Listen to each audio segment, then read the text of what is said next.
And so, Hannah, can you please tell me a little bit about yourself and your current company?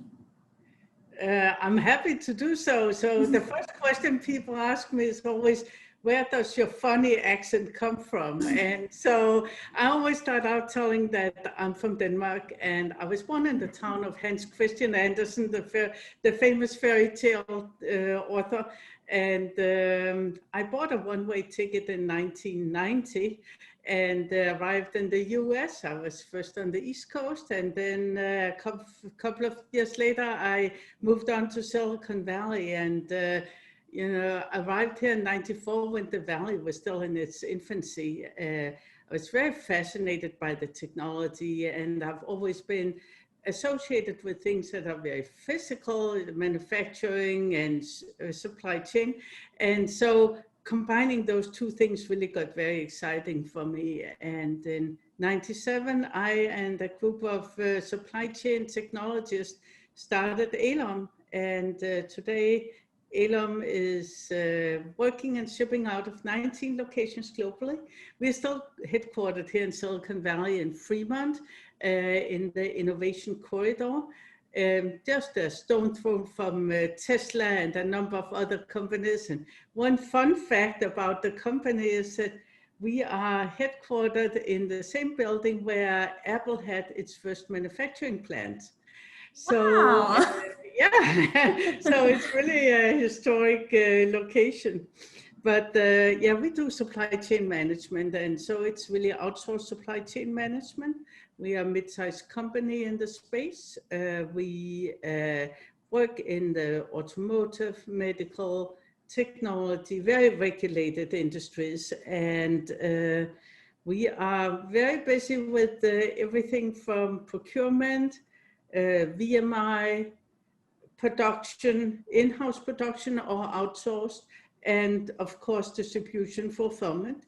We do both end-user fulfillment, so B2C, and we do B2B fulfillment, and of course, all the return logistics.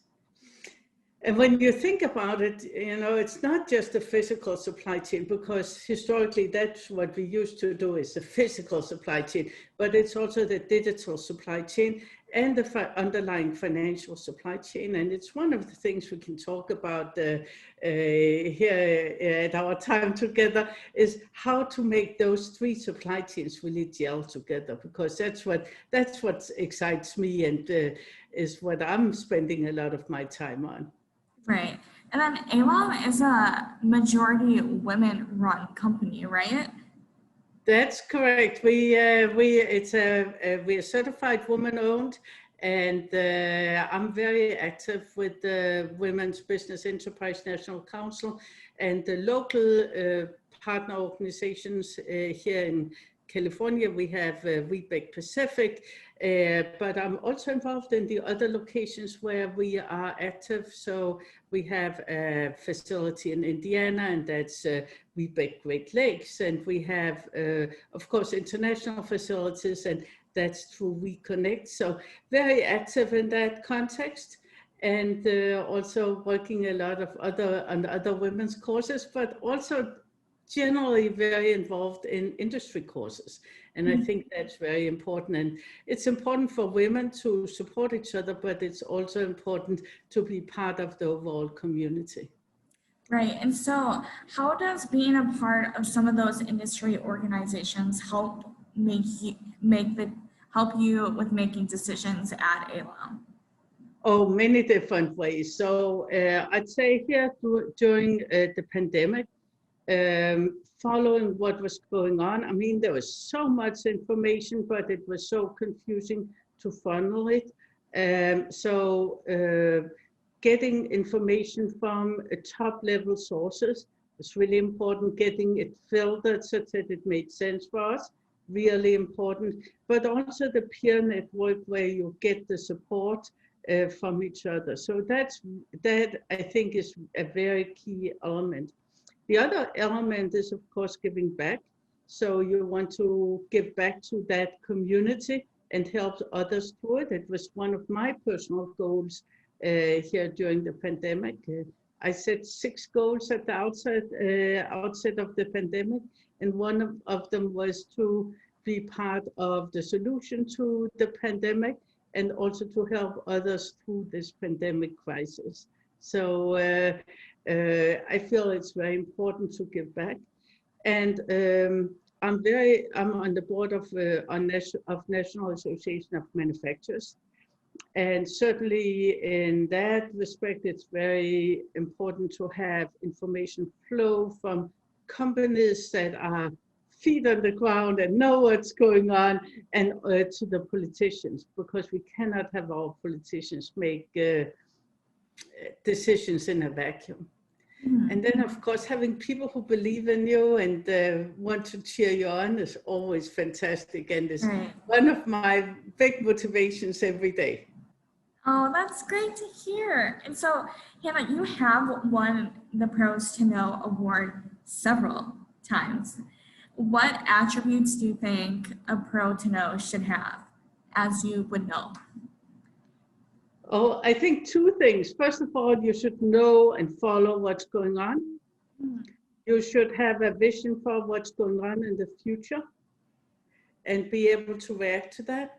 And then the third thing is you want to give back. And if you're not willing to share, you're not worth knowing, right? So you've got to be willing to give to others and be part of the overall community. And I think that those are the three attributes: knowing what's happening now, knowing what's going to happen, and be willing to share. Right, because the supply chain is so much of a team effort that like you have to rely on other people because other people are relying on you. Yeah, that's one of the wonderful things about supply chain that I enjoy. It's collaborative, right? And I think I've become known for saying you don't do supply chain alone.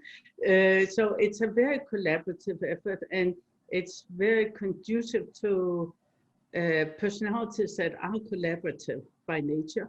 And of course, I don't want to do any generalizations around gender, but often women are very collaborative.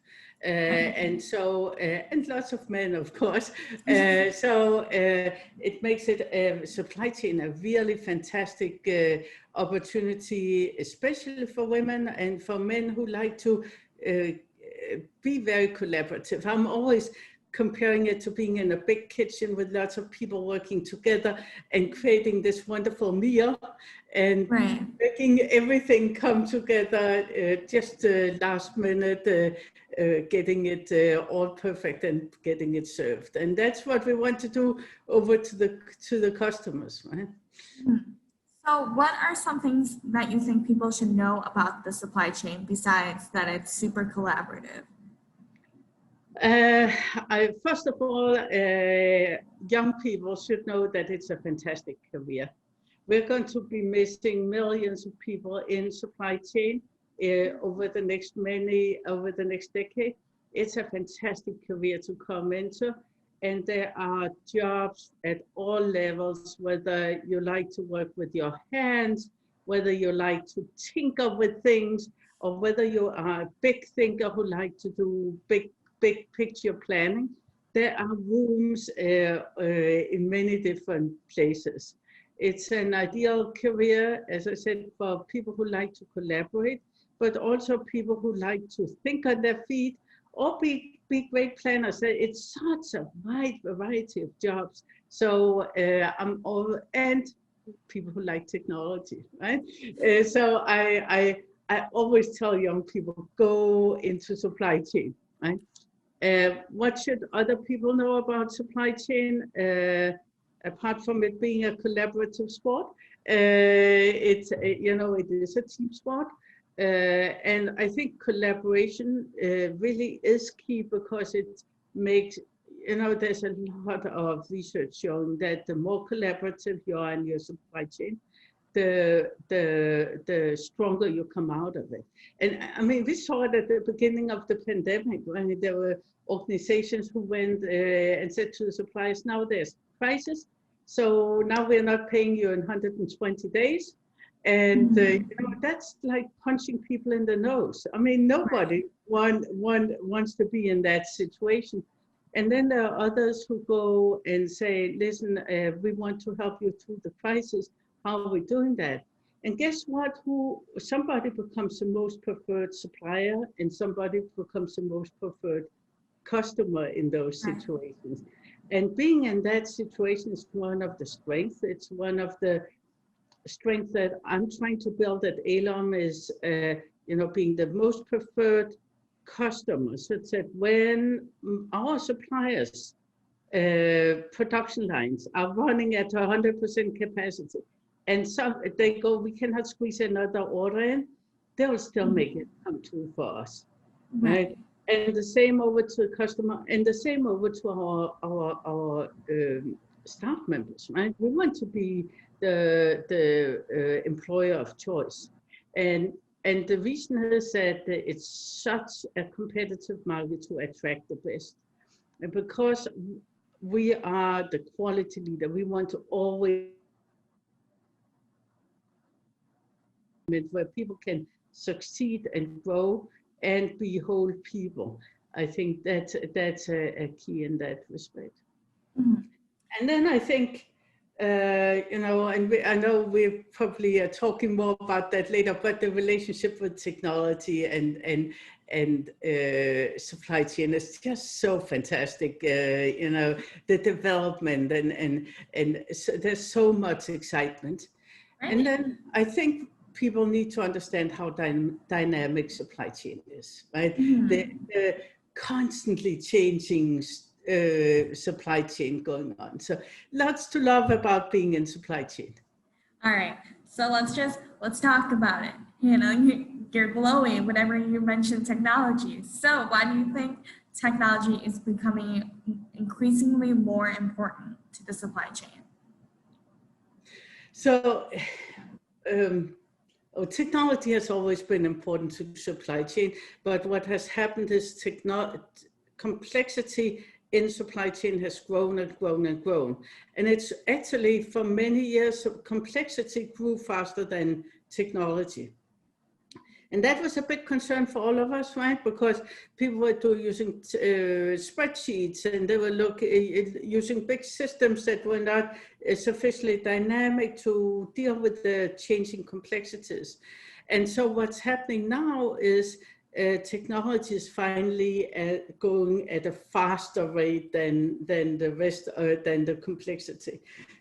I hope that the complexity will stay a little bit on the lower curve now, because finally, technology is getting close to catching up, and it allows us to react fast to what's out there, and maybe even predict it, right? Because if we look at the pandemic story, and this is a trend that has been going on for the last 10, 20 years, its supply chain is demand driven.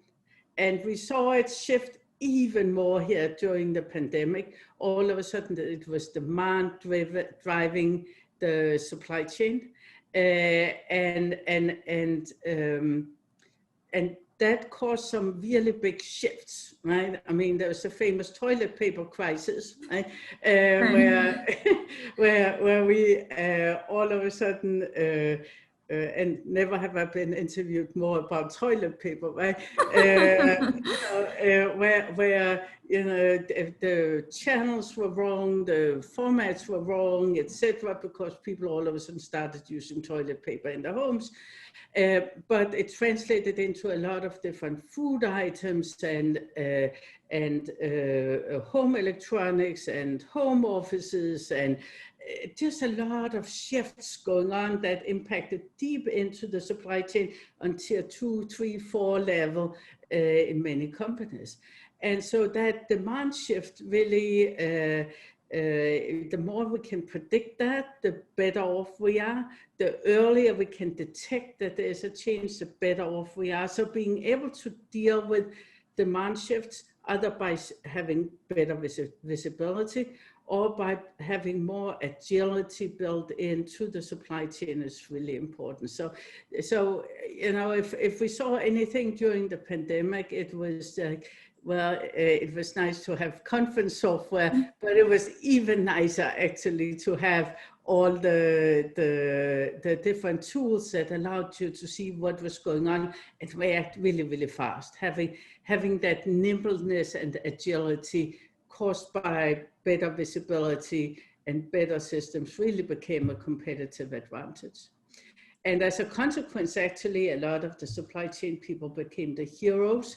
So when you look at the huge demand shifts happening and how well the supply chains held up, it was amazing to see. So yes, we had some failures, but overall, supply chains held up really well and still holding up.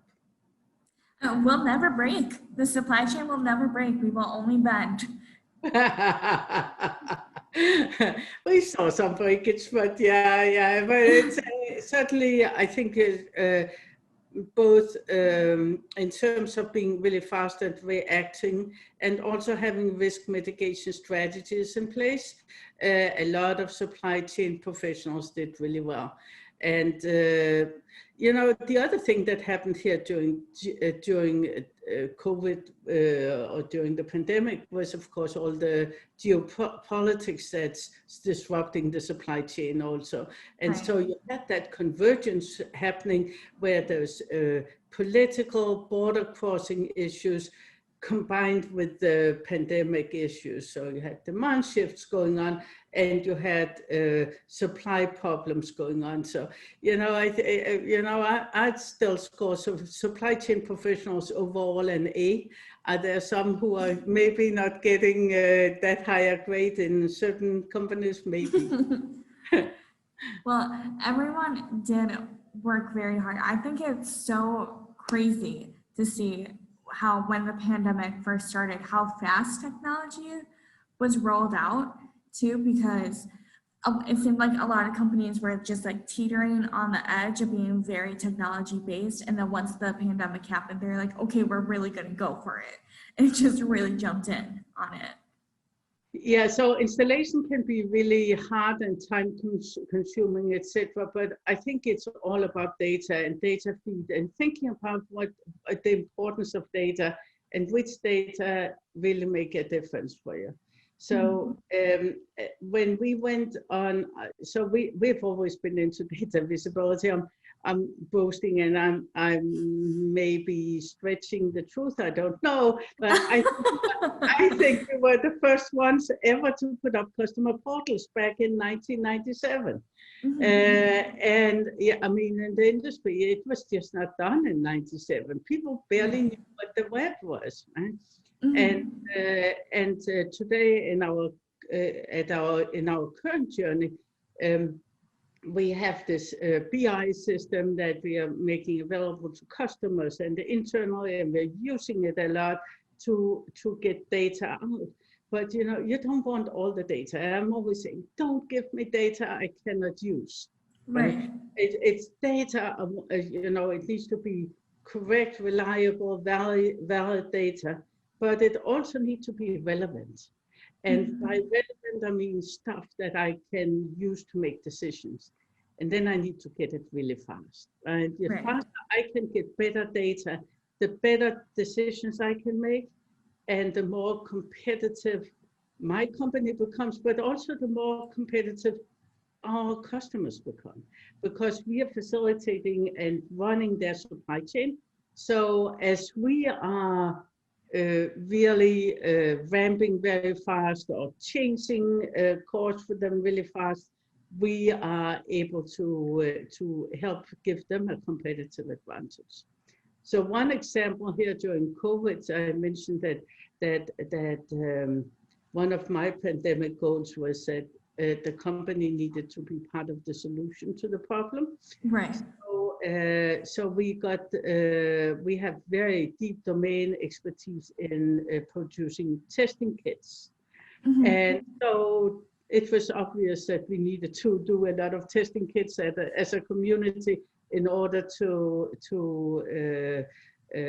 conquer the pandemic. And so we set that up, and 5 new customers came in the testing kit area, and we ramped up really fast. We do just out of our Fremont headquarters, we do about 1 million kids a week. Wow. So it's really so assemble and distribution. And these are all traceable kits, and there's a lot of underlying technology to make that happen. But you know, that has been really exciting to use technology and use the systems and use our expertise to be part of the solution to the problem. Right. That's a lot of pressure. It is. It is.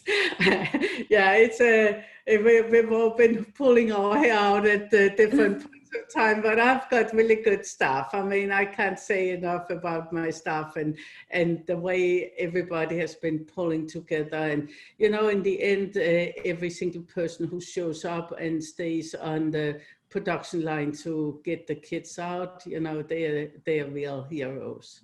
Mm-hmm. Well, so are you. But that just amazes me about the kids because they were just as rare as the toilet paper was at the beginning.